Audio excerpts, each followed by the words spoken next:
Stop na. Asa tita ng pamangking walang masasabayang pumasok sa school.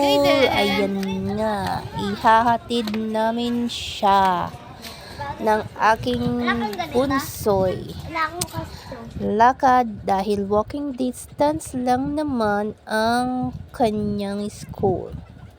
At yan nga, nadaanan namin ng cute na mga manok. Matuwa ang baby ko dyan.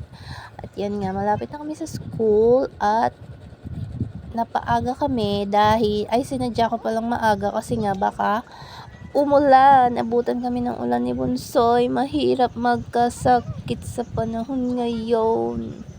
Ayan. Buti na lang pinapasok na sila agad ng bantay. Kasi nga baka mabasa sila sa ulan.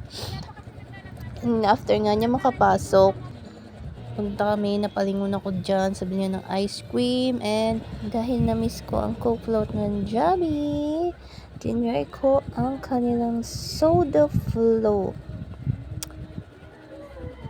And in fairness, kalasa naman siya ng Coke float. Sa halagang 29 pesos. And that's it. We're going home. Bye!